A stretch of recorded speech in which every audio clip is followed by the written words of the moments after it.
Delta Force. The name alone makes people lower their voice slightly, like they're worried someone's listening. And you know what? Someone probably is. Officially known as the 1st Special Forces Operational Detachment Delta, a name so boring it has to be a cover, Delta Force is the U.S. Army's Tier 1 counterterrorism unit. Founded in 1977 by Colonel Charlie Beckwith, who was so inspired by the British SAS that he basically said, "I want one of those, but louder and with more funding." Delta operates in extreme secrecy. The Pentagon technically doesn't acknowledge their existence for years at a time. Their soldiers don't wear uniforms with unit patches. They often have long hair, civilian clothes, and general beard situations that make them look less like commandos and more like a guy who's really into acoustic guitar. Don't be fooled. Their missions include hostage rescue, direct action raids, and counterterrorism at the highest level. They train for years just to enter the unit. The selection process alone is infamous. Weeks of sleep deprivation, brutal land navigation, carrying absurd amounts of weight over impossible distances, and psychological pressure designed to make you quit. Most people do. The ones who don't become Delta operators. They've been involved in operations you've heard of, and many more you haven't. Mogadishu in 1993. Hunting high-value targets in Iraq. Things that simply don't make the news because Delta prefers it that way. Delta Force doesn't want you to know about Delta Force. And somehow, that's exactly what makes everyone so obsessed with Delta Force. SEAL Team 6, or if you want to be precise, and they very much want you not to be, the Naval Special Warfare Development Group, also known as DevGRU. Here's a fun fact. When the Navy created SEAL Team 6 in 1980, there were only 2 SEAL teams at the time. Commander Richard Marcinko named it 6 specifically to confuse Soviet intelligence into thinking there were more teams than actually existed. A lie so effective that the name stuck forever even after the fake teams were invented for real. Incredible. DevGRU is the Navy's equivalent to Delta Force, a Tier 1 special missions unit focused on the most sensitive, most dangerous, and most heavily classified operations the United States conducts anywhere on Earth. You know them because on May 2, 2011, they're the ones who raided a compound in Abbottabad, Pakistan, and ended a decade-long manhunt. That operation, Operation Neptune Spear, is possibly the most famous special operations mission in American history. 23 SEALs inserted by helicopter into a hostile compound in the dark, in a foreign country, without that country knowing they were coming. They were in and out in under 40 minutes. By the time anyone outside the loop knew what had happened, the team was already gone. DevGRU operators are some of the most skilled human beings alive. They specialize in maritime counter-terrorism, which sounds cool because it is cool.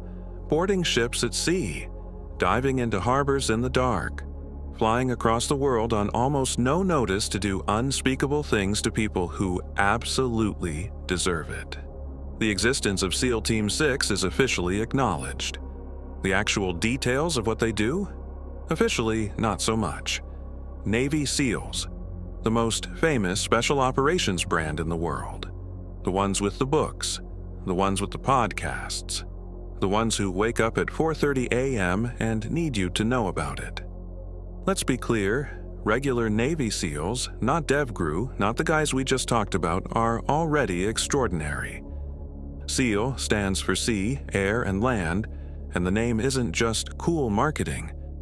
These operators genuinely fight in all 3 environments, transitioning between them like they were born without a natural habitat.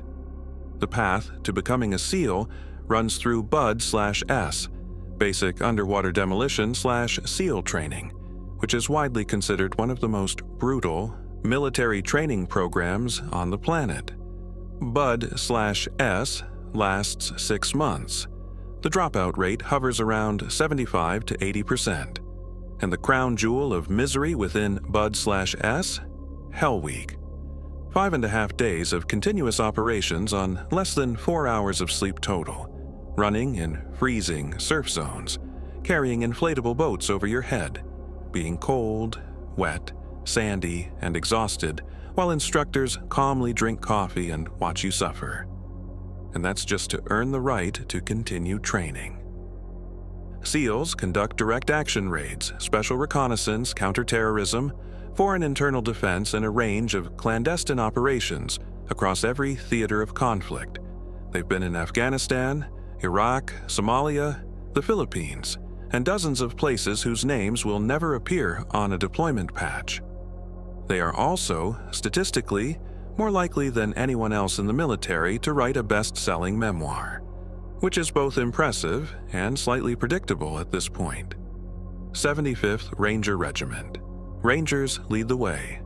That's their motto, and they mean it with the kind of intensity that should make you stand a bit straighter. The Rangers are the U.S. Army's premier raid force, fast, hard, disciplined, and trained to strike anywhere in the world within 18 hours of being notified. That's not a slogan, that's a literal operational requirement built into their mission profile. While you're still deciding what to have for breakfast, a Ranger battalion can be wheels up, cross an ocean, and be kicking down a door. The regiment consists of 3 active duty battalions plus a regimental special troops battalion, each one permanently on a rotating alert cycle.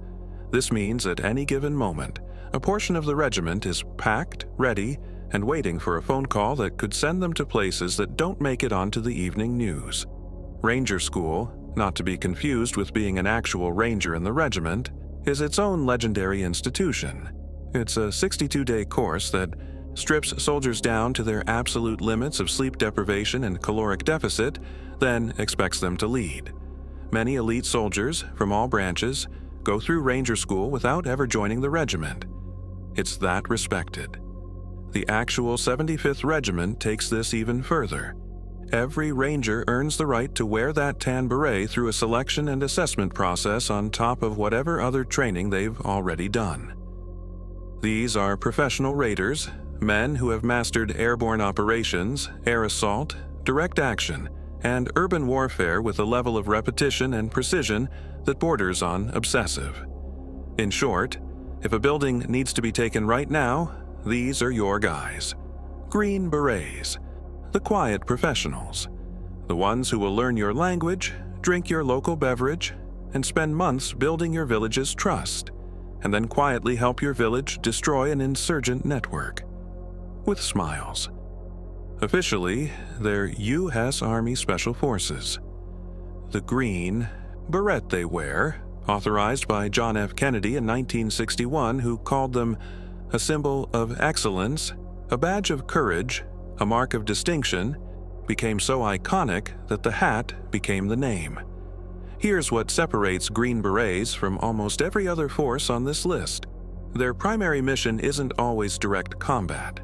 It's foreign internal defense and unconventional warfare, meaning their job is often to go into a country, find local forces or resistance fighters and train them, advise them, equip them, and work alongside them to achieve a strategic objective.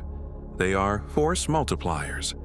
One 12-man Operational Detachment Alpha, an ODA or A-Team, can effectively multiply into hundreds of capable fighters when they do their job right.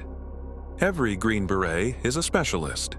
Each ODA contains 2 officers and 10 non-commissioned officers, each trained in one of 5 specialties: weapons, engineering, medical, communications, or operations. And here's the kicker. They're all cross-trained. The medic can shoot. The weapons sergeant can do field medicine. Everyone can do a little of everything. They also have to learn a foreign language. Mandatory. Because how are you going to build trust with a community if you need a translator for every conversation? Green Berets are patient in a way that other special operations forces aren't always required to be. They play the long game. And the long game, historically, is how wars are actually won. Marine Raiders. If the Green Berets are the patient chess players of special operations, the Marine Raiders are the guys who flip the board, win the fight, and then very politely help you set it back up again. The United States Marine Corps Forces Special Operations Command, MARSOC, was formally activated in 2006, making it one of the younger members of the Special Operations community. But don't mistake young for inexperienced. The Raiders draw from the most competitive Marines in the Corps, and their lineage traces back to the original Marine Raider battalions of World War II, the ones who conducted some of the most audacious amphibious raids in the Pacific Theater. MARSOC's core unit is the Marine Special Operations Team, or MSOT, a 15-man element that mirrors the structure and capability of Army Special Forces, ODAs. Raiders conduct direct action, special reconnaissance, counterterrorism, and foreign internal defense. They work alongside partner forces in some of the world's most difficult operating environments. What makes the Raiders distinct is what they bring from their Marine DNA, a hardened expeditionary mindset. Marines are built around the idea of operating from the sea, deploying rapidly and fighting in austere conditions with minimal logistical support. Plug that cultural baseline into a special operations framework and you get something genuinely formidable. The selection process for MARSOC, the individual training course, is predictably brutal. The washout rate is high. The ones who make it are not people you want to meet in a professionally adversarial context. The Raiders are proof that the Marine Corps, which already thought it was elite, can be made even more elite. The Corps, for what it's worth, agrees. Para-rescuemen, or PJs. The Air Force's answer to the question, what if your combat medic could also skydive, dive underwater, and navigate terrain that most people would look at and simply go home? PJs are special operations personnel whose primary mission is personnel recovery, finding and rescuing isolated, injured, or captured military personnel in hostile environments. Their motto is, that others may live. It is not a marketing slogan. These people will insert into active combat zones to pull out a downed pilot, a wounded soldier, or anyone else the military has a responsibility to bring home. The training pipeline to become a PJ is one of the longest in the entire U.S. military. It spans roughly 2 years and includes the Special Operations Combat Medic course, Military Freefall School, Combat Dive School, Survival School, and more. By the time a PJ earns the right to wear the maroon beret, they are a qualified paramedic, a combat diver, a parachutist, and a trained small unit operator capable of defending themselves and their patients in a firefight. They deploy with Special Operations Task Forces, fly on combat search and rescue missions with the elite Night Stalkers and regular Air Force rescue squadrons, and have saved lives in every major U.S. conflict since the Vietnam War. The PJ community is small, deliberately so. There aren't many people in the world capable of meeting every standard required. The ones who do tend to be walking, breathing arguments for the upper limit of what a human being can learn and endure. When everything has gone wrong and someone needs to be brought home, PJs are the ones who go get them. Night Stalkers, 161st Special Operations Aviation Regiment. The people who fly Delta Force and SEAL Team 6 to the things that don't make the news. If special operations is a team sport, and it absolutely is, then the Night Stalkers are the ones who get everyone to the game. At night. At ultra-low altitude. In weather conditions that would ground most other aviation assets. With a precision that has to be experienced to be believed. The 160th was born from failure. After the disastrous 1980 Operation Eagle Claw, the failed attempt to rescue American hostages in Iran, which ended with helicopters colliding in the desert, the Army recognized it needed dedicated aviation units trained specifically for special operations missions. The Night Stalkers were the answer. Their motto, Night Stalkers don't quit. Their reputation, earned. They fly AH/MH-6 Little Birds, the MH-60 Blackhawk variants, and MH-47 Chinook variants, all heavily modified with advanced avionics, terrain-following radar, and weapon systems that turn them into something between a helicopter and a surgical instrument.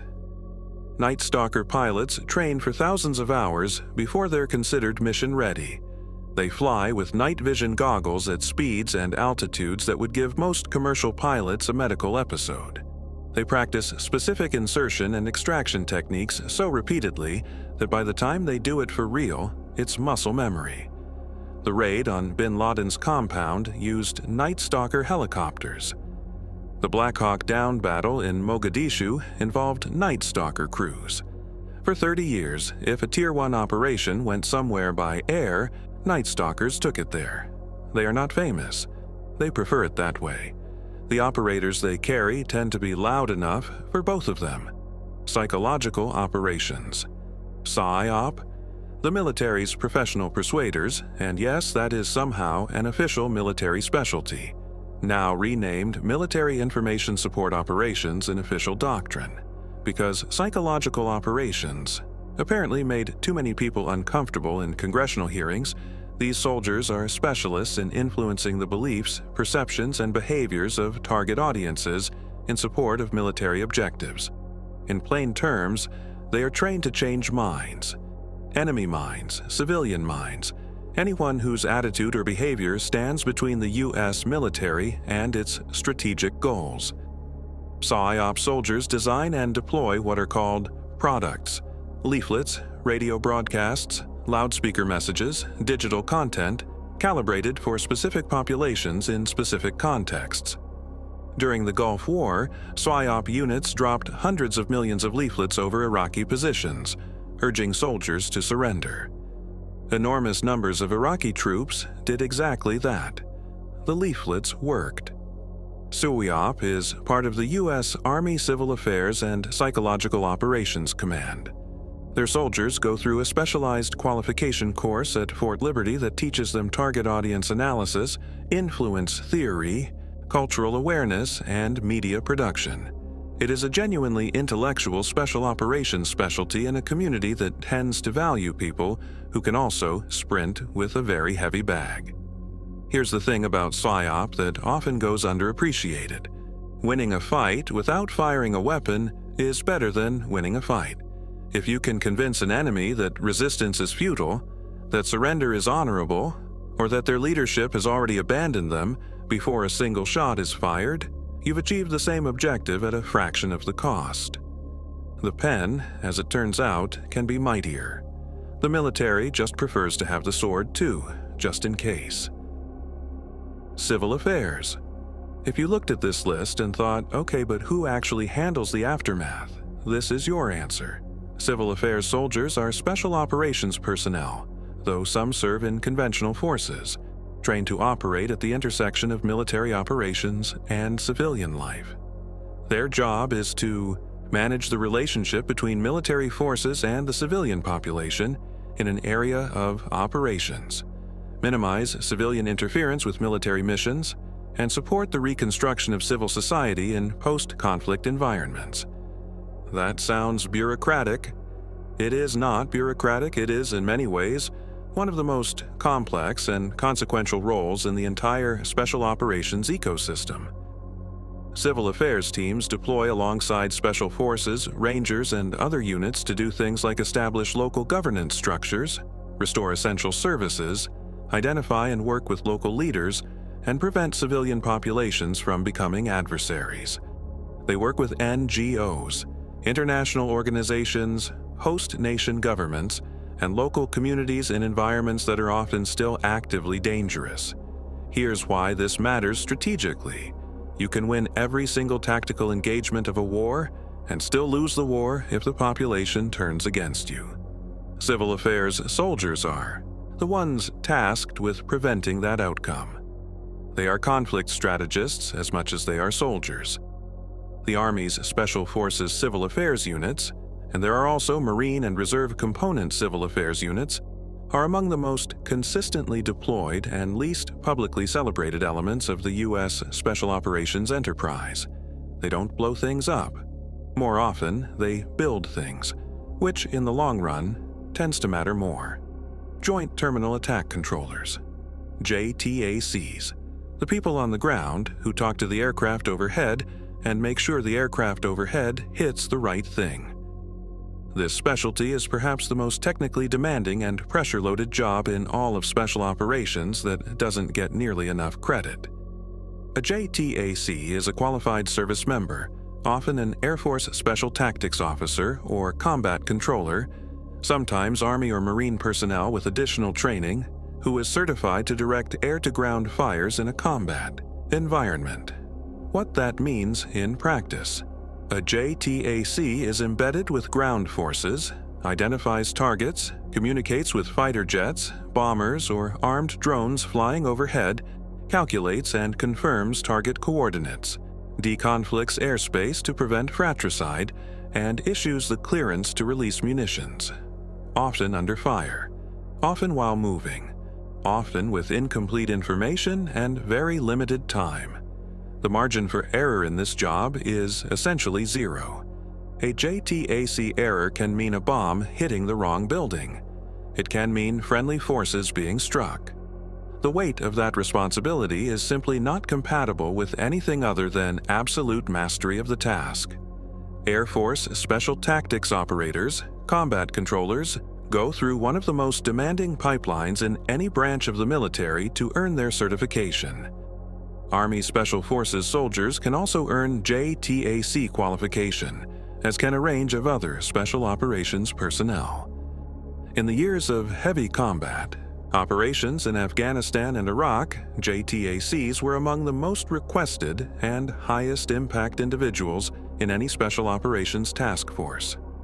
The ability to call in precision air power at a moment's notice is a capability that changes the entire tactical math of a fight. They are small, quiet, and extremely load-bearing. In multiple senses of that phrase, the United States maintains all of these forces simultaneously, across every continent, right now, tonight. Most of them you'll never hear about. Most of what they do won't make the news, and they are completely fine with that. The best operations are the ones no one ever knows happened.